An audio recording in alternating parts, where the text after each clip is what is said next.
এটি একটি তালা কোম্পানির আদা বিড়াল। চাবির গর্তে নখ ঢুকিয়ে দিলেই তালা খুলে যায় আর কিংবদন্তি জাদুর বীজগুলো হাতের নাগালে চলে আসে। ড্যানজির সূক্ষ্ম হিসাব নিকাশের পর তারা জাদুর বীজগুলোর অবস্থান খুঁজে পায়। দাজু একটি কুকুরে রূপান্তরিত হয় এবং মাটি খুঁড়তে শুরু করে জাদুর বীজ রোপণ করে। পরের সেকেন্ডে মাটিতে ফাটল দেখা দেয় এবং আকাশ থেকে একটি টর্নেডো নেমে আসে যা বিশাল লতাগুলিকে বৃদ্ধির উন্মাদনায় পরিণত করে।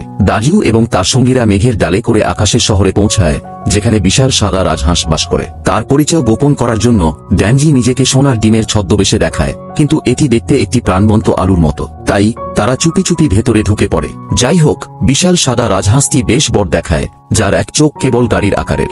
রাজহাঁসকে এড়িয়ে যাওয়ার পর তিনজন সোনার ডিম সংরক্ষণের জায়গায় পৌঁছায় যেখানে তাদের অসংখ্য সোনার ডিম স্বাগত জানায়, তবে কিছুটা ছোট বলে মনে হয়। পরের সেকেন্ডে তাদের সন্দেহ দূর হয়ে যায়। ডিম দিতে পারে এমন একটি ছোট্ট হলুদ রাজহাঁস তাদের সামনে হাজির হয়। মনে হচ্ছিল ছদ্মবেশী এক বয়ের প্রতি তাদের খুব আগ্রহ। যতক্ষণ তারা এটি নিয়ে যাবে ততক্ষণ তাদের কাছে অসংখ্য সোনালী ডিম থাকবে। হঠাৎ করেই খুব দূরে একটি বড় সাদা রাজহাঁসের গর্জন শোনা গেল।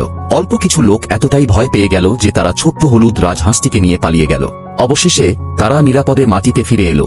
ধনী হতে যাওয়া তিনজন লোক মোটেও লুকোচুরি করেনি। তারা আগুন জ্বালিয়ে আনন্দ উল্লাস শুরু করে, কিন্তু পরের মুহূর্তে তাদের আনন্দ দুঃখে পরিণত হলো। যখন দাজু আবার জেগে উঠল তখন সে প্রায় কাকের নাস্তার পাত্রে পরিণত হলো এবং কালো বিড়াল এবং এক বয়ের কোনো চিহ্নই রইল না। তাই সে পরিচিত শহরে চাকার চিহ্ন অনুসরণ করে পুরো রাস্তা ধরে এক বয়ের আসল চেহারা খুঁজে পেল। দেখা গেল যে পুরুষ ও মহিলা চোররা তার মতোই একই দলে ছিল এবং দাজু আবার তার দ্বারা ব্যবহৃত হচ্ছিল। সে কেবল একটি কারণেই এটি করেছিল, তা হলো দাজুকে ত্যাগ করে একা পালিয়ে যাওয়ার প্রতিশোধ নেওয়ার জন্য। সে 7 বছর ধরে এই দিনের জন্য সেলে অপেক্ষা করছিল। এই মুহূর্তে একদল সৈন্য ছুটে এসে দাজুকে ঘিরে ফেলল।